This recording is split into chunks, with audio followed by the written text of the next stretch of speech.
hace 45 años atrás, más o menos, cuando estaba recién llegado de Argentina y ya estábamos ahí ocupando la responsabilidad en la iglesia de Badalona, en un momento en que no me encontraba muy bien. ¿Saben esas cosas que pasan a los más jóvenes? Estoy hablando de 45 años atrás. ¿Sí? Es que a veces le agarran rebeldías o que retuercen el bigote por cualquier cosa. Pues a mí también me pasaba. ¿Sí? Y entonces, en un momento que estaba en esa situación, en esa circunstancia, porque había llevado unos amigos míos. Ustedes saben, yo tenía una tradición en las filosofías orientales, donde era, bueno, pues a pesar de ser muy jovencito, me trataban como si fuera el pequeño Buda. Y traje a mis amigos, a los que me conocían, a la iglesia. Y claro, cuando llegó allí un grupo de unos 10, 15, un montón, iban viniendo, y se ponían allí, oh, sí, aleluya, y no conocían la alabanza. Pero a veces veía más expresión en la alabanza que en algunos que he visto yo aquí hoy. La alabanza es una herramienta poderosa de liberación. Es una oportunidad de abrir el corazón y sacar complejos. Y aunque desafines en medio de tanto, nadie se va a dar cuenta, nada más que te tienes al lado que le vas a reventar. Pero vaya, como tiene que perdonarte, te perdonará. ¿Sí? Pero es la oportunidad, es el momento de abrir mi corazón y expresar a Dios con ganas, porque es una herramienta de liberación, así como la oración, porque con el corazón se cree para justicia, pero con la boca se confiesa para salvación. Y hay liberación en la alabanza. La alabanza es una herramienta muy, muy poderosa, dirigida a Dios. Y no con el miedo del que tengo al lado, qué van a pensar, lo mal que canto, lo mal que hago, mira que me porto como un niño. Pues el que no se porta como un niño o no se vuelve como un niño no entrará en el reino de los cielos. Así que basta ya de seriedad, y basta ya de complejos, y basta ya de cosas raras. Y levantemos nuestro corazón y nuestras manos y detrás nuestro corazón a Dios en la alabanza como un instrumento de liberación. Amén. Así empecé yo. Les digo eso porque así empecé yo. Y esto fue un momento estaba rebelde, pero no buscaba yo otra cosa. Estaba paseando por Barcelona y fui a la librería, una librería muy grande que hay en la calle Princesa, creo que se llama, que sale de la Puerta del Ángel, cuando bajas de la Puerta del Ángel a la izquierda, cuando subes a la derecha. Y es una calle larga. Y había una librería muy grande ahí, donde tenían una sala de conferencias. Antes se vendían libros, ¿sabes? Ahora ya con internet no se venden tantos libros. Se vendían libros y había eventos actuales. Se hacían conferencias. Y tenía un salón muy grande contiguo a la librería donde se daban conferencias. Entonces, cuando entré ahí fui a la librería a última hora y vi que estaban preparando todas las sillas y todas las cosas para la conferencia. Una conferencia de un yogi, la filosofía donde yo había estado antes, y un yogi conocido mundialmente estaba allí. Este yogi dando la conferencia, y como fui a comprar unos libros y no podía porque estaban acomodando las sillas, estaban moviendo estanterías y estaban haciendo cosas, y bueno, pues me quedo aquí a escuchar la conferencia. Como estamos rebeldes y estoy en otra cosa, voy a escuchar otras cosas. Y me quedé allí en la conferencia escuchando al yogi. ¿Sí? Y después de una breve introducción muy, muy bella, muy bonita, sobre la meditación, me di cuenta de que cuando empezaron la meditación trascendental, que no trasciende nada, porque son proyecciones de nuestra mente, lo digo porque yo lo he practicado, hasta que descubrí otra cosa que el Señor me mostró.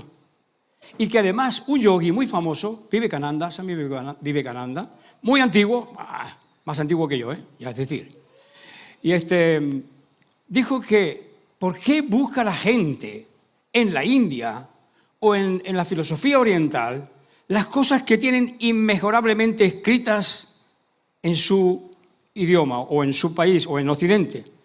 Y se estaba refiriendo a los místicos españoles Juan de la Cruz y Teresa de Jesús. Vivekananda. Y puesto que ellos dieron un concepto de lo que es la meditación, que no es meditación, porque la meditación también existe. El único que conozco que medita todavía, lo digo porque me lo ha permitido mi yerno, ¿vale? Me lo ha permitido el Dani, porque estuvimos hablando ayer cuando venía de traer su perro, de dar una vuelta con el perro por el campo, y entonces es uno de los pocos que meditan todavía hoy. Pues salen al campo a meditar, porque tiene que sacar al perro y entonces de paso medita. Contempla la noche, las estrellas, que allí todavía se ven, porque no hay contaminación lumínica. Contempla las estrellas y a su perro y el campo y medita y piensa. Pero también piensa en las cosas de la iglesia y se pone a llamar de allí, desde a lo alto de aquella montaña, que es el lugar más alto de Madrid, después de la sierra. Y entonces, pues allí tiene buena cobertura y empieza a llamar a los hermanos también para saludarlos. Hace de todo, una máquina. ¿Sí? Pero no se medita. Y la meditación en Occidente se entiende como una asociación de pensamientos. Y no lo que en Oriente se entiende como meditación. Y esto va muy bien para nosotros, para que entendamos que no dependemos y que no somos nuestras ideas e ideitas e ideotas, que hay algo más. ¿Sí? Que es lo que nosotros pensamos, que Dios no es un concepto. Si es que un filósofo español, Gustavo Adolfo Bécquer, dice: espíritu sin nombre, indefinible esencia, yo habito en la vida sin forma de la idea, sin que nadie se pueda hacer una idea. No te hagas imágenes, no te hagas ideas. Es, simplemente es. Y es espíritu, y no tiene forma, aunque a veces adoptes formas humanoides como las nuestras, o en nosotros. Vive en nosotros, ¿saben? ¿O no? Lo dice la Escritura. No tengo tiempo de repetirlo eso, pero está muy clarito. Así que entendí que en Occidente no se entiende bien este concepto. Y cuando estaba en la conferencia, que había muchísima gente, yo allí pequeño, pues no he crecido todavía, o sea, era igual, ¿sí? Y entonces, cuando estaba hablando el yogi, traducido por un argentino, todo con su túnica el argentino y todos los grupos, sus discípulos allá con una túnica naranja, vi hablando con acento argentino con la túnica naranja y digo, ¿esto qué es? ¿No? Sí, pero era fiel seguidor del yogi. Y traduciendo, y entonces me di cuenta, lo que yo hace mucho tiempo me he dado cuenta, y le dije al yogi en voz alta, cuando llegó el turno, después de la introducción, la meditación, que cada uno estaba con sus pensamientos, sus ideas, ideitas, y las otras más grandes, estaban y no percibían la revelación de Dios, del Espíritu Santo. Entonces dije, cuando llegó el turno de preguntas al yogi, digo, ¿qué es meditar? Y no sabía responderme. Meditar es, bueno, no daba una respuesta clara. Digo, ¿no será que meditar es creer? Simplemente creer y contemplar sin juzgar, que es lo primero que nos sale por esta mente donde fluyen tantas ideas, ideitas. ¿Y lo otro? ¿No será que es la contemplación de la que decía Vivekananda, que habla Juan de la Cruz? La contemplación, la observación, y no la observación de lo que pasa a mi alrededor solamente, sino observar qué es lo que sale de mí, con qué actitud surgen las cosas, los hechos, los actos, los pensamientos de mi interior. Tenemos que llegar al conocimiento de nosotros mismos, porque Dios no está por allá afuera ni por las montañas, está en nuestra alma. Está en nuestro interior. Y cuando le dije así, meditar es creer y contemplar sin juzgar. Miren que el yogi, y como lo famoso que era ese yogi, están sentados así con las piernas cruzadas, con su túnica naranja también, giro la cabeza, yo le vi la melena porque tenía pelo largo, le vi la melena un poco así porque yo estaba en un lugar que tenía gente siempre más grande como yo aquí, como Juan Carlos, que se pone aquí delante y ya me tapa cualquiera. Dentro de mis nietos voy a ser el más pequeño de los nietos. perdóneme, el mejor sarcasmo y lo mejor es burlarse de uno mismo, así deja menos burla para los demás. Y cuando los demás intentan decir algo, ya me burlé yo, ten cuidado que voy por las tuyas. Ya me burlé yo de las mías, que voy por las tuyas también. ¿Sí? Entonces, el yogi giró así y le dijo en inglés al argentino quién era el que había hecho esa pregunta. Y entonces, como era pequeño, me puse de pie. Me dijo que me pusiera de pie.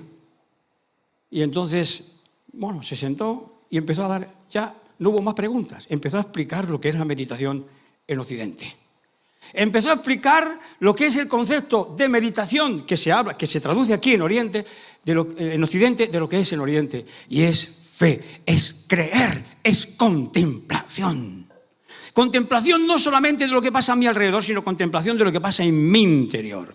Espérense, relájense que voy a por la espada, ¿vale? Relajaditos ahí. Y entonces no me volví a sentar y mandó a uno de sus discípulos con túnica, que también hablaba español, y me dice, me ha dicho el yogi, me ha dicho el gurú, me ha dicho el gurú, que no me acuerdo cómo se llama, era famoso, no me acuerdo ahora cómo se llama, ya se me fueron, las neuronas me están patinando un poco. Los reprendo en el nombre de Jesús, como dicen. Me ha dicho el gurú que si puedes, después de la conferencia, pasar y saludarlo, hablar contigo.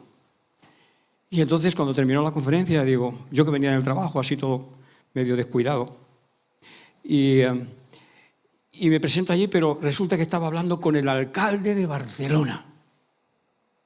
Y entonces se quedó mirando y le dijo al chico en inglés, dile a este muchacho, a este hombre, si puede venirme a ver mañana o pasado mañana a Miasram, a su escuela, a su monasterio, a su lugar donde prepara a la gente. Y entonces me dijo, mira, oye, por favor, si puedes venir mañana para estar con el alcalde y estar con las jerarquías aquí del Ayuntamiento de Barcelona, pues como que no. Y mañana dile que mañana lo voy a atender bien. Al día siguiente salgo de trabajar y me acordaba que me había dicho el gurú eso, y como estaba todavía así en actitud un poco rebelde, así como el melena, ¿sí? No. Y entonces me acordé y salía del trabajo así sin bañar, nada. Me entré previamente en un bar, me lavé un poquito la cara, me miré en el espejo y digo, no puedo mejorarme más. Ya con que me peine un poquito los pelos ya está bien y ya no puedo hacer más nada por mí mismo, así que voy a ver si el gurú me transforma del todo. Y entonces cuando me presento en la casa, era una casa grande, tenía un pasillo casi como esto, de largo. Y al fondo estaba la casa con 2 pisos y un jardines al lado y un pasillo, un paseo por el medio. Y cuando llego yo allí, peinándome así, y llego a la puerta de la casa y me encuentro a todos los discípulos del gurú en el pasillo, a uno y otro lado del pasillo. Había un montón. Y estaban en actitud hindú como de saludo, con las manos así juntas, que hemos heredado los cristianos, ¿sabes? En el judaísmo no está esta actitud. En el hindú sí. Y en Persia y en todos esos lugares sí. Y estaban así, con la túnica naranja, todos con la túnica naranja. Y yo cuando llegué a la puerta digo, ¿qué hago? ¿Entro o no entro? Digo, ¿qué es esto? ¿Qué es esto? Y entonces salió el argentino por el medio del pasillo y dice, por favor, pase usted. Y acompañado del argentino pasé por medio del pasillo. Digo, ¿pero esto qué es? Y un recibimiento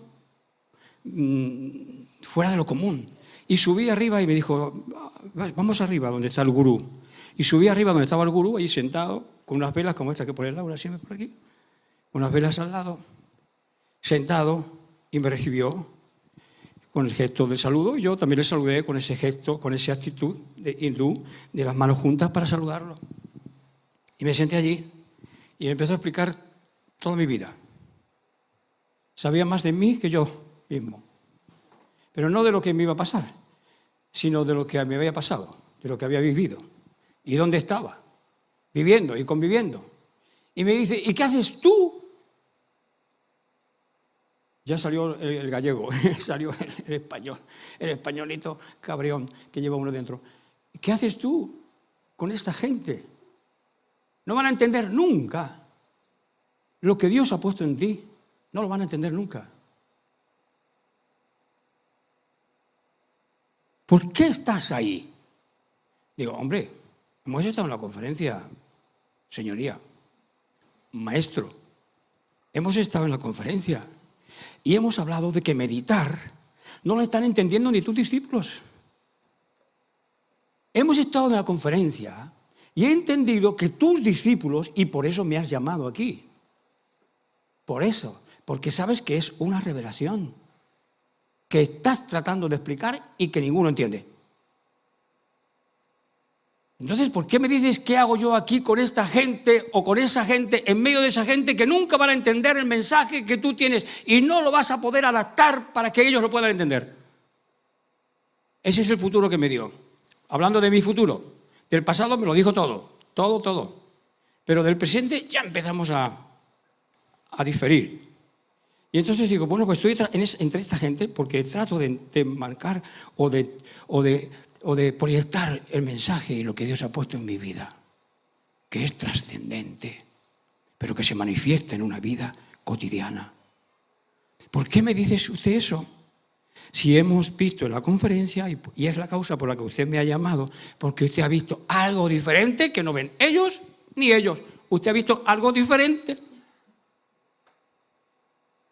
Y me trataba de tú a tú, el gurú. Y de tú a tú le dije, ¿y qué hace usted? ¿Qué está usted hablando en inglés? Y aquí en español, por lo menos, que es el idioma que yo entiendo, no se entiende lo que es la meditación, que no es meditación, sino creer y contemplar, observar, sin juzgar. No juzguéis, para que no seáis juzgados. Y no te juzgues a ti mismo cuando salen pensamientos que no son agradables y que sabes que son pensamientos que no van a bendecir a los demás. No te juzgues a ti mismo, observa y remítelo a Dios. Dios, ¿por qué todavía esto en mi vida? ¿Por qué estos pensamientos tan confusos, tan agresivos, tan vengativos están todavía en mí? No es hacer una oración, como he contado alguna vez, el chico este que llegó allí orando y golpeaba el sillón, el colchón donde dormía uno que se hacía pis en la cama, y golpeando y orando, Señor, Señor, Señor, Señor, golpeando el colchón. Digo, madre mía, la que está liando que me tengo que ir yo hasta yo de aquí. Golpeando el colchón donde se hacían pis. Y después, cuando llegó el momento, largó todo lo que tenía que largar y se largó él también. La oración es que eso no lo vemos con el yogi, ¿vale? Porque eso es propio del cristianismo, no de las filosofías orientales. Es una exclusividad prácticamente del cristianismo también, la oración. La oración no es largarme un rollo yo patatero al viento y una queja a Dios y no esperar lo que me va a decir Él. Porque Él habla sin fonemas y necesitamos observar, contemplar, estar atentos al lenguaje que habla sin fonemas. ¿Cuándo encontraré yo a Dios?, le pregunté a uno. En mis tiempos jóvenes también, cuando estaba buscando intensamente, no me interesaba el colegio, no me interesaba la universidad, no me interesaba nada. Lo único que me interesaba es saber quién era yo, para qué estoy aquí. Y no me dijo, sin fonemas, con escritura, porque había hecho voto de silencio, y me escribió en un papel que había encontrado allí en su coche, un 600, un fitito, y había encontrado un papelucho allí todo arrugado, y con un lápiz me escribió allí, encontrarás a Dios cuando aprendas, mire, nunca más lo he leído, pero me acuerdo, ¿vale? Encontrarás a Dios cuando aprendas a escuchar la campana, el sonido de la campana, que sin sonido te guiará y hablará. Sin sonido. En los momentos de silencio, Dios habla a tu conciencia. Dios habla a nuestra conciencia y descubre nuestra personalidad. Descubre nuestra personalidad. Y tenemos que dejar de pensar en este y en aquel y en el otro y en lo demás allá y tratar de dejar hueco para que surjan aquellas cosas que están en nuestro subconsciente y que limitan nuestra vida consciente a cada momento. Nuestros miedos, nuestros ímpetus, nuestras imposiciones, nuestros complejos nos impulsan a veces a sobreponernos sobre los demás y a creer que sabemos más que los demás y más que todo el mundo. Y todos los que hay aquí, todos los que estamos aquí, tenemos un mensaje para la salvación del mundo. Es verdad, pero no es tu idea, ni tu ideíta, ni tu ideota. No es lo que tú piensas, es lo que Dios quiere hacer contigo, que es muy diferente. Perdóname, Marta, que me llevaste el asado y ni te felicité el cumpleaños. Es que estaba con esto, estaba loco. Perdóname.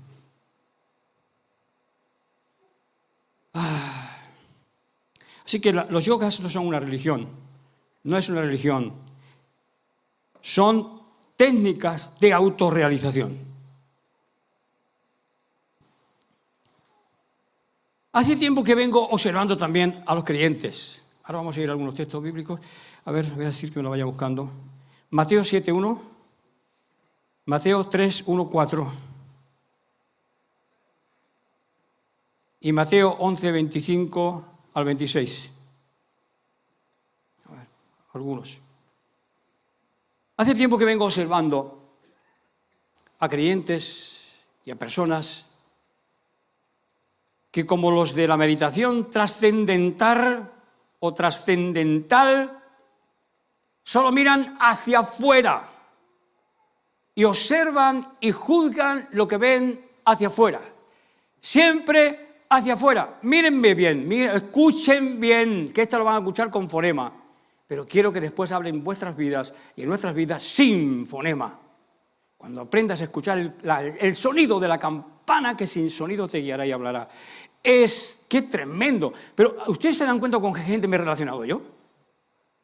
Este no era yogi, este era cristiano.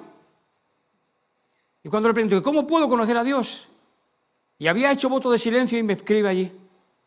Encontrarás a Dios o empezarás a encontrarte con Dios cuando aprendas a escuchar el sonido de la campana, que sin sonido te guiará y hablará.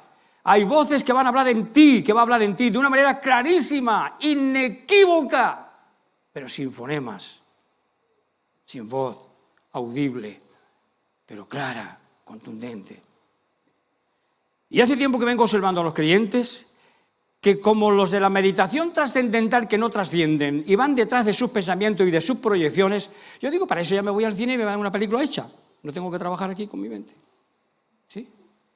Van detrás de los pensamientos que proyectan y fíjense bien, nunca consideran quién es el que está pensando. Nunca consideran quién es el que está viendo. ¿Quién soy yo? ¿Qué estoy viendo? ¿Qué estoy juzgando? Es el descubrimiento más importante de la vida. Más que conocer el universo y los átomos y las partículas de los átomos. Yo que sé que ya está dividido en no sé cuántas partículas y no sé cuánto más descubren. Siempre más pequeño, el mundo es infinitamente pequeño, infinitamente grande. Para que entremos en confusión y para que aprendamos a escucharnos a nosotros mismos y para que aprendamos a conocernos a nosotros mismos. Y he observado que los creyentes siempre juzgan a los demás y lo que ven en el mundo, pero nunca se preguntan, ¿quién soy yo? ¿Quién es el que está juzgando? ¿Cómo estoy yo? ¿Cómo está mi vida? ¿Estoy juzgando al otro? Y ven fuera, siempre ven fuera lo que llevan dentro. Es decir, sus propios pensamientos, sus propias proyecciones. Hay algunos creyentes que es que ven diablos por todos lados. Todo está mal. Ven diablos por las esquinas. No me encuentran ángeles por las esquinas. Pero es que en las esquinas también se encuentran ángeles. Se encuentran ángeles y se encuentran diablos. ¿Saben qué? Porque los humanos somos ángeles o somos diablos. Dile al ángel de la iglesia en Filadelfia. Es el pastor.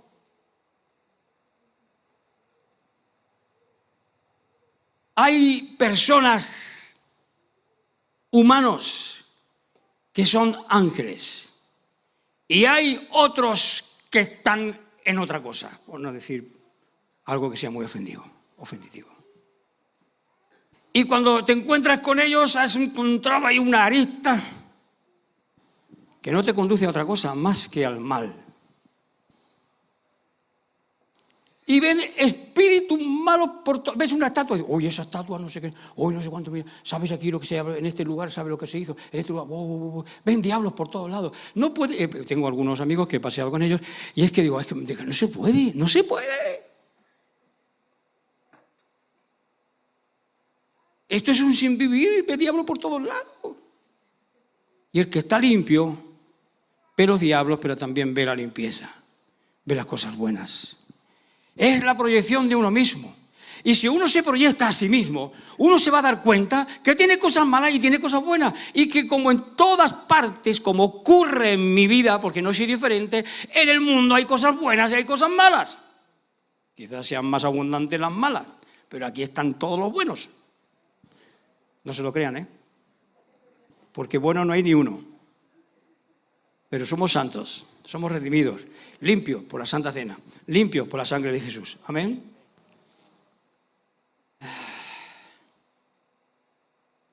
Ahí estamos hablando del perdón. Y para aprender a perdonar, tiene uno que aprender a perdonarse a sí mismo y no ocultar mi realidad. No ocultar mi propia realidad. Hay algunos que dirán, no, es que la culpa siempre es del otro.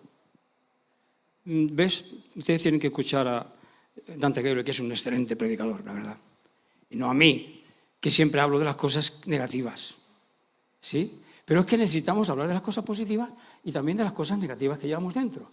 Porque necesitamos librarnos de unas y asumir las otras. Necesitamos disminuir unas y aumentar otras. Y esas otras son las del bien. Y siempre la culpa la tienen los demás. Si ahora posiblemente se dé el momento, o tú piensas en otro, cuando hablamos de ofensas, siempre, no me lo digas, no levantes la mano, siempre vas a pensar que es el otro que te ha ofendido a ti. Ni por las tapas se nos ocurre pensar que nosotros también ofendemos, que estamos en el mismo paquete. Por eso no vamos a pedir perdón nunca. Y por eso no nos pedimos perdón.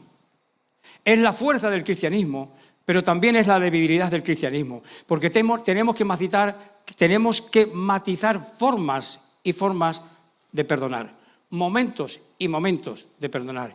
¿Y cómo perdonar? Porque no es tan sencilla la cosa como parece. No es tan sencilla la cosa como parece.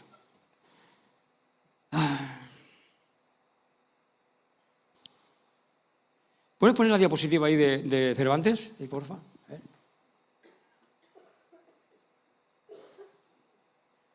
Le voy a poner esa es de algo que estaba escribiendo ahí sobre Cervantes y la Biblia. Es tremendo lo que habla Cervantes de la Biblia. Es la Biblia en oculto. En una parodia. Y otros libros que tiene, que hablan sobre cosas de la Biblia, que no son solamente el Quijote. ¿Cómo era la cosa? Esta sí que desde ayer aquí no la leo. Un buen arrepentimiento es la mejor medicina que tienen las enfermedades del alma. Un buen arrepentimiento es la mejor medicina que tienen las enfermedades del alma. Hoy vamos a predicar sobre el Quijote. Pasa otra más. Es que no están en la Biblia, pero deberían estar. Sí están en la Biblia, sí. Están en la Biblia también, pero es que él las habla así de esa forma. ¿Sí? ¡Qué locura! ¡Qué desatino me lleva a contar las ajenas faltas, teniendo tanto que decir de las mías! Eso, con el muñequito y todo habría que ponerlo en la Biblia también. Tanto hablar de las faltas de los demás cuando tengo tanto que decir de las mías. No te fíes nunca del hombre de un libro solo. La Biblia es el libro de los libros y el que más ha aportado a la humanidad. Y lo que dice Cervantes está inspirado en la Biblia también. La mayoría. ¿Pasa otra más? A ver, hay otra más por ahí. Creo que hay otra más. No hay pecado tan grande ni vicio tan apoderado que con el arrepentimiento no se borre o quite del todo. Entonces, ¿no estamos buscando la perfección en los demás? Perdón, en los demás sí. Perdóname el sarcasmo, mi sarcasmo, ¿sí? No estamos buscando la perfección nosotros, en lo personal. ¿De qué me sirve si salvo al mundo y no salvo mi alma? Y el apóstol Pablo dice, no vaya a ser que yo siendo heraldo y salvador y alentador para otros, yo venga a caer en condenación. Voy a cuidar de mí mismo. Voy a cuidar mis actitudes, voy a cuidar mi vida, voy a cuidar la forma en que vivo.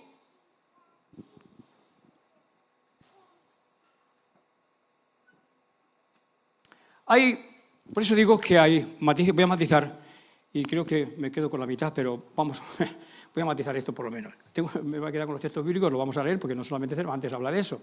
En la Biblia ustedes saben que habla mucho de eso, ¿verdad? Del arrepentimiento. El Señor Jesús empieza su ministerio así, Juan el Bautista empieza su ministerio así, y el Señor Jesús empieza idénticamente con la misma palabra. Cambio de actitud. Y en una ocasión, también en Barcelona, aquí como he vivido en una cueva, me refugié allá arriba en Pozuelo del Rey, donde no hay nadie. Siempre he ido donde no había nadie, pero después todo el mundo sigue para allá, la sociedad crece, es que yo me estoy haciendo mayor, la sociedad crece y entonces tienen que ir ocupando hasta los pueblos abandonados. Pero allí yo tengo mi cueva. Nadie quiere entrar en una cueva. ¿Pero qué va a hacer en una cueva? Encontrarme con mí mismo. ¿Y qué voy a hacer con la gente? Aparentar. Fingir, querer ser lo que no eres. ¿Y qué hacen uno en una cueva? Entrar, la cueva en los sueños es el símbolo del subconsciente. Entrar en mi subconsciente y limpiar mis cosas viejas. Y dejar que Dios obre ahí en la soledad.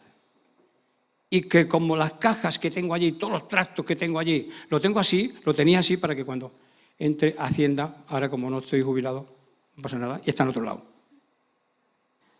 Cuando entra a la Hacienda, que ya entró en alguna ocasión en Barcelona, cuando entra a Hacienda digo, uy, Dios mío, este pobrecito, vamos a darle una limosna a este. Vamos a darle una limosna porque como está esto, no tiene empresa, no tiene pinta de ser una empresa multinacional. Pero sí rentable, sí fue rentable y es rentable. En la cueva, símbolo del subconsciente, allí me fui, como el ermitaño. Y entonces todas estas experiencias pues las he vivido más que nada en Barcelona. Aquí lo que he hecho ha sido refugiarme. Digo, no quiero saber más nada con la iglesia, problemas por todos lados, esto es que...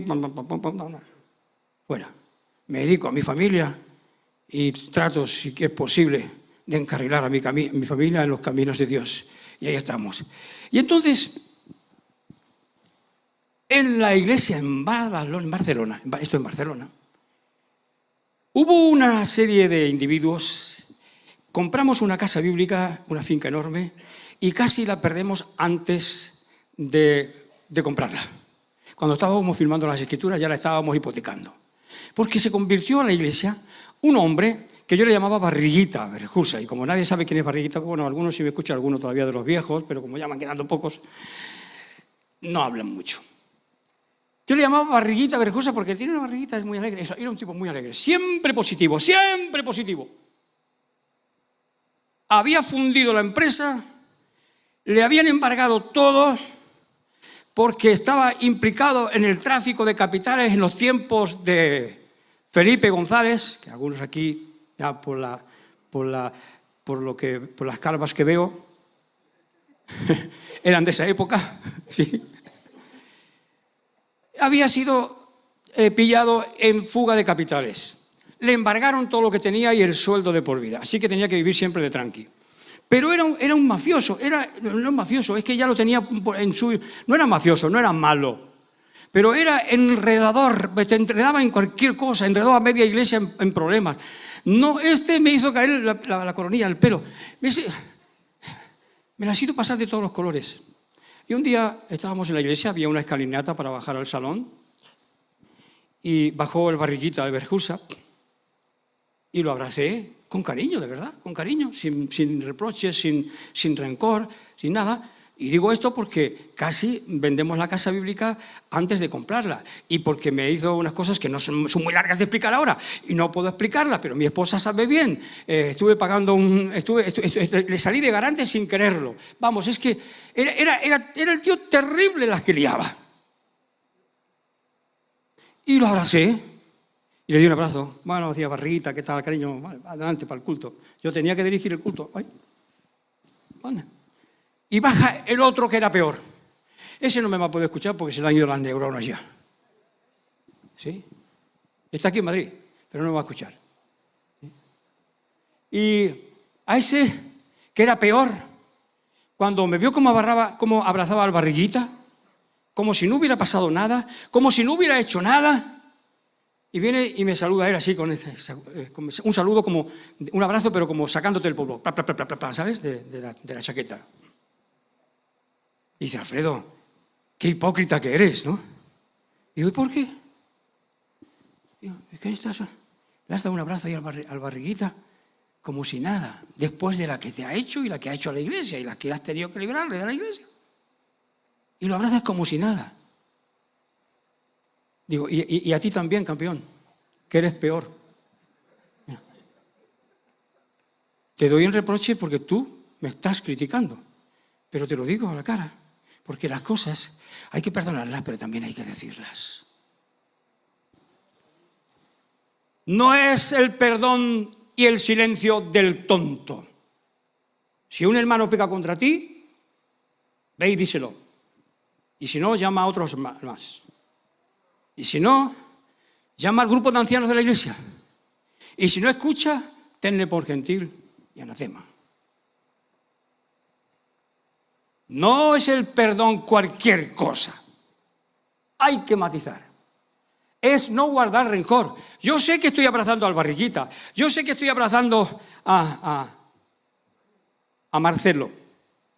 Le pongo nombre. No me va a escuchar, ¿vale? Le pongo nombre. Y digo, ¿y qué hago contigo, campeón? Te estoy abrazando a ti. ¿Y tú eres peor? Tú lo has hecho peor. Has hipotecado a un montón de gente y los has quedado con la deuda y te has llevado el dinero para pasear por Estados Unidos. Y que son cosas que a veces no te las puedes imaginar. Porque el diablo también asiste a misa. Aquí no, a misa. Han entendido bien que después vienen a darme caña, ¿vale?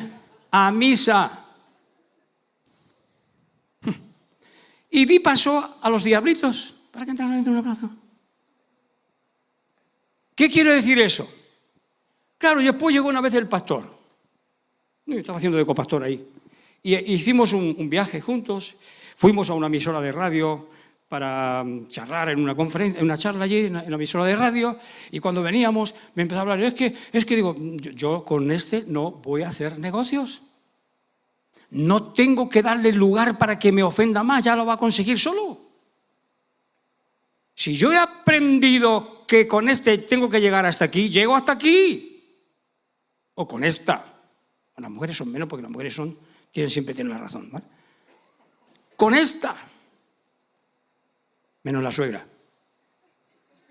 Algunas, porque mi esposa es queridísima por los yernos, ¿sí? Y más con la hazaña que ha hecho hoy, no verás tú. Se van a pelear por ella, ¿sí? Es que me hacen despistar, me hacen perder el hilo. Y sé que tengo que llegar hasta aquí. No le guardo rencor, lo abrazo, lo bendigo y espero que Dios haga una obra en él, en ella. Pero no le doy más lugar para que me vuelva a traicionar. Ni voy a aplaudir lo que ha hecho. No voy a guardar rencor porque el rencor me corroe. Es el peor cáncer espiritual. Pero no le voy a dar lugar para que me ofenda, ya lo va a conseguir. De otra manera ya lo va a conseguir. Este ya lo estaba consiguiendo, dándome un abrazo y llamándome hipócrita. Qué hipócrita que eres, Alfredo. Lo abrazas como si nada después de la que ha hecho, de la que te ha hecho. Que llevas un año detrás de él para poder deshacer lo que ha hecho, porque nos quedamos sin la casa bíblica. Y la que te ha hecho en lo personal. Pero ¿y tú, campeón? ¿Cómo es posible que no nos demos nunca cuenta de lo que hacemos nosotros? ¿O es que tú no pecas? ¿O es que tú no cometes errores? El domingo que viene la iglesia está a la mitad. ¿Sí? ¿O es que tú no cometes errores? Es que tú eres santo, estás santificado sin haber conocido ni siquiera a Cristo, sin haber entregado tu vida a Cristo. Y aunque la entregues, te va a hacer consciente de tus propios pecados. Y lo primero que debe llevar uno delante es sus propias faltas. Porque hay algunos que tienen la verdad y no hay verdad tangente, verdad objetiva, que le pueda convencer de su verdad o de su falsa verdad. O de sus razones. Siempre tiene razón. Entonces, ¿para qué venimos aquí? ¿Para qué? ¿Ves que van a venir a la mitad de la iglesia? ¿Para qué vienes aquí si no es para cambiar? Vas a otra iglesia, ves para pelear. Pero cuando vengas aquí vamos a venir para cambiar. ¿Sí? Porque la casa se construye con una de cal y otra de arena. Cuando la cosa se demanda por un lado, hay que colocar en su lugar. Porque la pared tiene que salir derecha.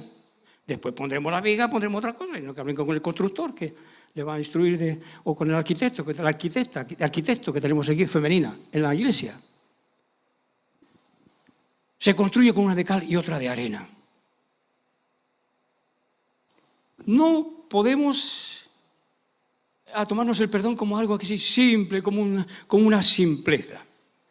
Y no, digo, otra vez insisto, el perdón tal cual es una cuestión de reciprocidad, de respuesta al otro, al que pide perdón.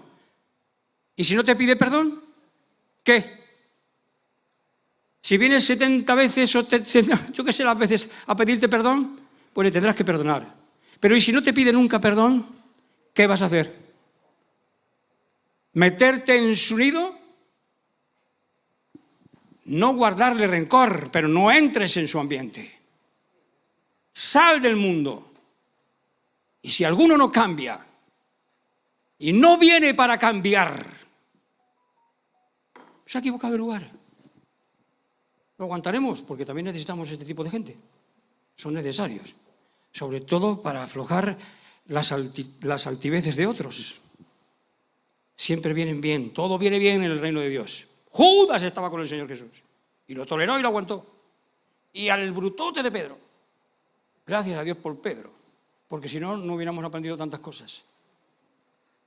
¿Y qué hacía en el monte de la transfiguración Pedro? Pues lo de siempre. Hoy, Señor, estamos tan a gustito aquí, bajamos 3 enramadas, una para ti, otra para Juan, otra para Santiago y otra para mí. Y nos quedamos aquí tan tranquilitos con Moisés y con Elías. Esto es... Yo he vivido eso, yo he pensado eso en alguna ocasión. Con gente con la que me encontraba, que eran como mis padres y mi madre. Y digo, aquí me quedo con ellos, ya no necesito buscar más nada en la vida.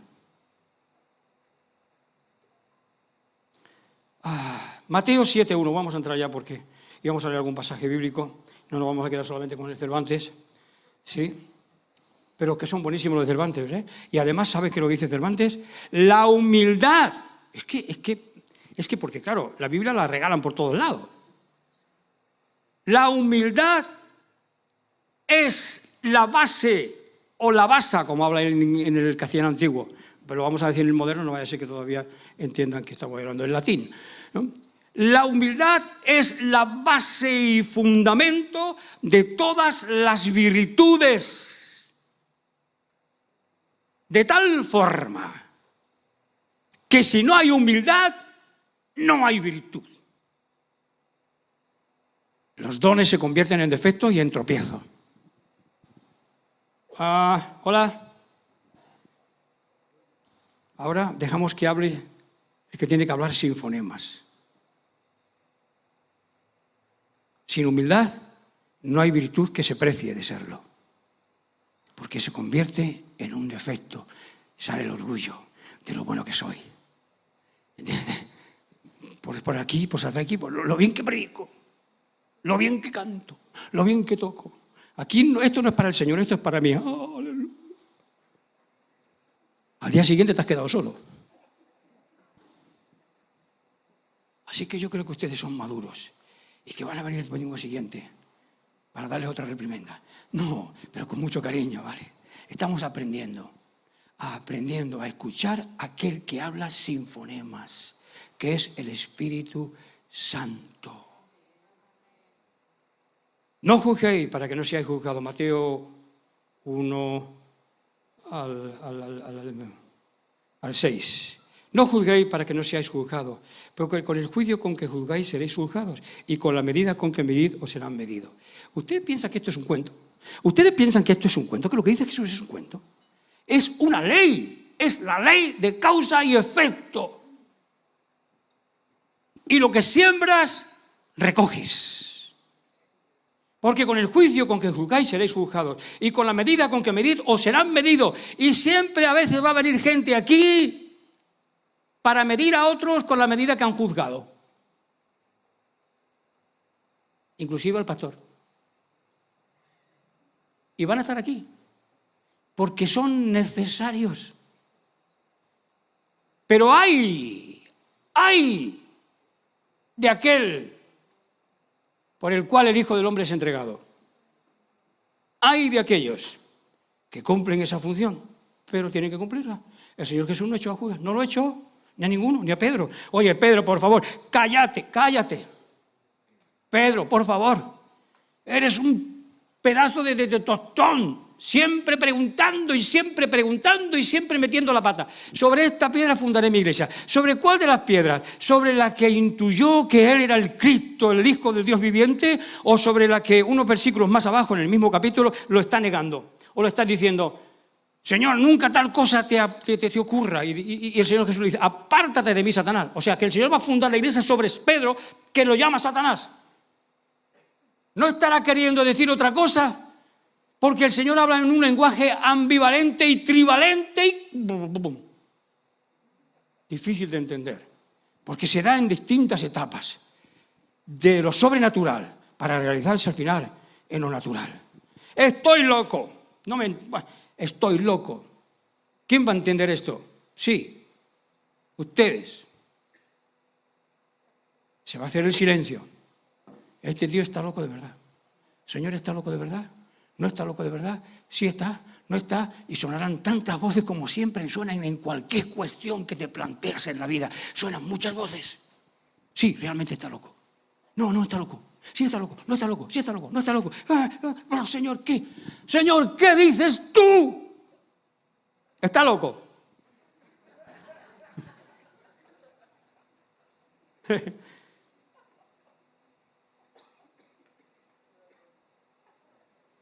¿Y por qué miras la paja que está en el ojo de tu hermano y no echas de ver la viga que está en tu propio ojo? Esto lo hemos visto aquí con Cervantes, ¿verdad? ¿Para qué me voy a ocupar en los defectos de los demás?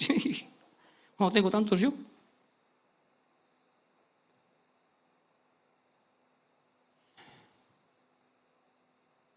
¿O cómo dirás a tu hermano: déjame sacar la pajita de tu ojo, y he aquí la viga en el ojo tuyo, y no la ves? Vas a sacar la pajita en el ojo ajeno y no ves el pedazo de viga que tienes dentro. Vayan a escuchar a Dante Gebel después, ¿vale? Por favor. Escuchen a Dante Gebel, porque es un gran predicador y habla de cosas más positivas que yo, ¿sí? Siempre habla de las ofensas que le han hecho a los demás, a los que están allí, pero nunca de las que nosotros hacemos a los demás. Y esto es un toma y daca, es un toma y daca. Y el que no dice así, pues es que algo le falta.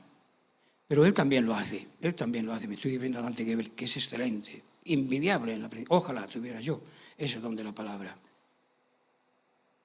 Hipócrita. Esto lo dice la Biblia, perdón, Estoy leyendo la Biblia, por si acaso.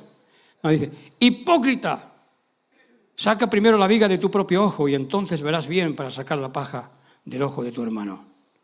No deis lo santo a los perros, ni echéis vuestras perlas, vuestras bendiciones y lo que Dios os ha dado a los cerdos, no sea que las pisoteen.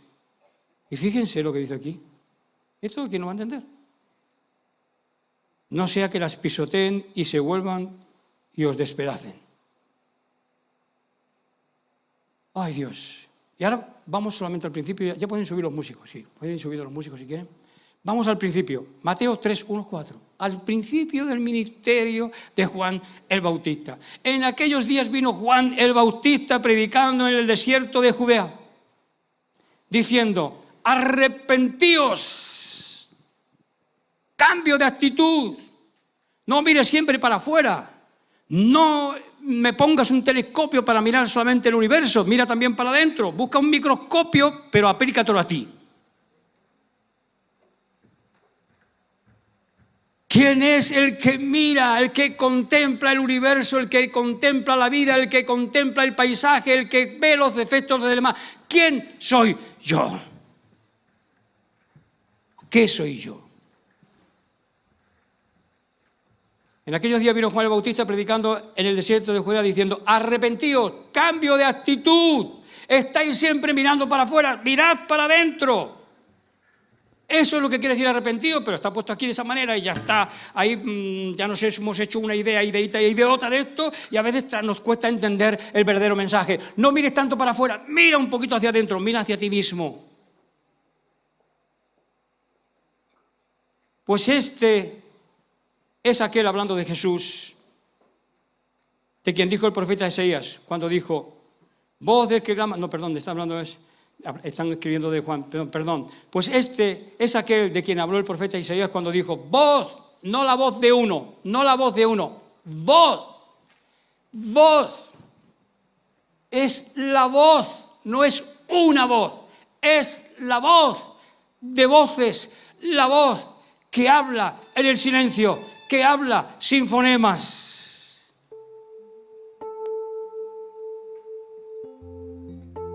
No se me distraigan aquí. Esto van a tocar lo que sea, pero van a tocar, ¿vale? Pero no se me distraigan, ¿sí? Que termino ya.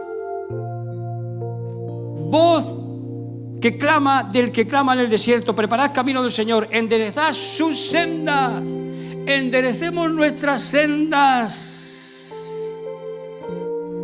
Y eran bautizados por él en el Jordán, confesando sus pecados, no perdonando los pecados de los demás. La cosa empieza perdonándose uno a sí mismo. ¿Sí? Enderezad vuestras sendas. Y eran bautizados en el Jordán confesando sus pecados, no viendo los pecados de todos los demás. El arrepentimiento es sinónimo de confesar los pecados y de aceptar el perdón de Dios, como hemos hecho en la Santa Cena. ¿Qué vale más de 6 billones de dólares? ¿Qué vale más que el perdón de Dios? El precio que ha pagado por nuestro perdón. Y nosotros queremos estrangular al vecino porque nos debe 200 euros. 6 billones, contando bajo, porque en algunos lugares no me acuerdo. La medida que marca el Señor Jesús eran en unos lugares 25, 30 y hasta 40 kilos de oro, dependiendo del lugar del Imperio Romano en que se mediera. Así que estamos hablando como mínimo de 6 billones de euros. ¿Sabes lo que es? Decíamos el otro día que Elon Musk tenía 500, no sé cuántos millones. Millones, no billones. Perdón. Y Mateo 11, 25, 26. En aquel tiempo respondiendo Jesús dijo... Perdón, Mateo 1, 4, 17 dice... A ver, que estoy leyendo ya, que ya estoy loco. Sí, verdad que estoy loco, de verdad. Desde entonces comenzó Jesús a predicar el mismo mensaje que Juan. Desde entonces comenzó Jesús a predicar y a decir: arrepentíos. El mismo empezó exactamente igual que Juan el Bautista, porque tomó el testigo de Juan el Bautista. No hizo antes no empezó su ministerio antes de que terminara el de Juan el Bautista. Tomó el testigo. Arrepentíos, porque el reino de los cielos se ha acercado. Arrepentíos y creced y creed en el Evangelio. Vamos a dar un poquito de música y ya leo un pasaje más chiquito, por favor. Vamos. Pues lo leo mientras que se prepara. Mateo 11, 25, 26. En aquel tiempo respondiendo Jesús dijo: Te alabo, Padre, Señor del cielo y de la tierra, porque escondiste estas cosas de los sabios y los entendidos y las revelaste a los niños, a los pequeñitos, a los sencillos, a los humildes. Sí, Padre, porque así te agradó. Vamos a conocer lo que dice la Biblia y vamos a ver quién eran los hermanos y si María de Magdala era la que cómo era María de Magdala.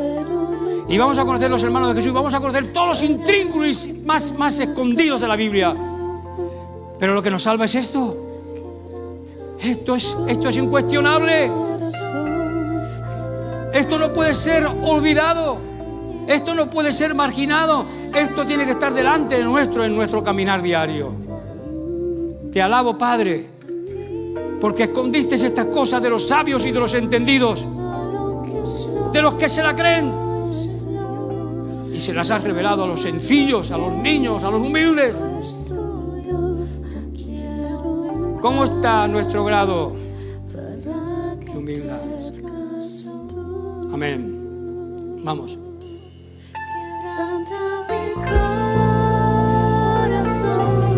Nos ponemos de pie, hermanos, por favor.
Es un buen momento para pensar a quién le debes o le deberías pedir disculpas. Y no hace falta que sea en el protocolo del culto. Puede ser después también. Piensa a quién deberías pedir disculpas. Porque no puedo decir tú y tú y tú y tú deberíais pedir disculpas a tal y a tal. El que habla sin fonemas, si escuchas hoy su voz, no retengas, no margines, no desobedezcas, para que no os pase como al pueblo de Israel en Meriba, que fue castigado. Si escuchas hoy su voz que habla sin fonema, no te detengas y ves a aquella persona y dile: lo siento, perdóname, lo siento. El que no puede decir lo siento y perdón, y no puede pedir perdón y decir lo siento, no es un creyente todavía aunque venga a misa o aunque vaya a misa. ¿Quieres aprender la Biblia? Aprende. El diablo también se la sabe de memoria, pero no es capaz de pedir perdón. ¿Saben? Ya termino. ¿Saben cómo un sabio español, Pequeño Séneca le llamaban? Teresa de Jesús le llamaba Pequeño Séneca. Dijo, le llevaron una chica con 12 años que conocía la Biblia de pe a pa, pero las monjas entendían que había algo raro y que había algo que estaba endemoniada, que había un demonio en ella, y se la llevaron a Juan de la Cruz. Y Juan de la Cruz estaba con ella, hacía sus oraciones y tenía un momento con ella, leía la palabra, oraba y sabía cómo orar. Y miren que hace 2 semanas hablamos del Padre Nuestro, ¿verdad? Perdona nuestras deudas así como nosotros perdonamos. Y si no perdonas, las tuyas están pendientes. El domingo que viene ya no viene la mitad, ¿vale? Yo espero que sean fuertes, que vengan para poder caminar con dignidad de creyente. Y cuando empezó a orar el Padre Nuestro, como rezan en la Iglesia Católica un poco de rutina, Padre Nuestro que estás en los cielos, y ella no repetía la oración. La niña no repetía la oración, que sabía toda la Biblia. Hay unas anécdotas de este hombre tremendas. Y entonces digo, ¿no oras conmigo? Sí, Padre vuestro que estás en los cielos, venga a nosotros tu reino. Juan de la Cruz se dio cuenta que había dicho otra cosa. Padre vuestro, no Padre nuestro. A ver, repetimos la canción, repetimos. ¿Cómo era? Suave.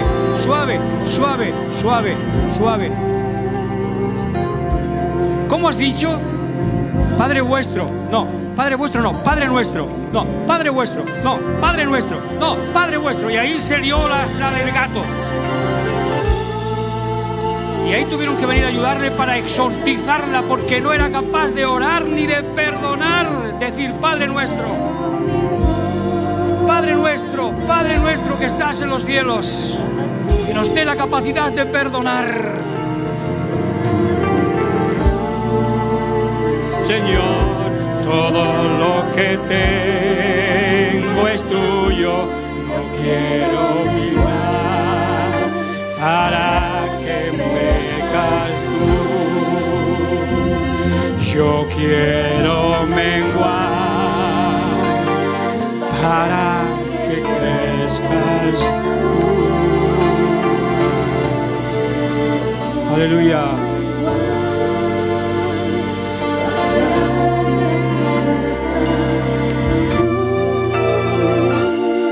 Para que crezca, que cesen, que menguen estos pensamientos, estas ideitas y las más grandes, para que tal lugar a que crezca y escuchemos la voz que habla sin fonema.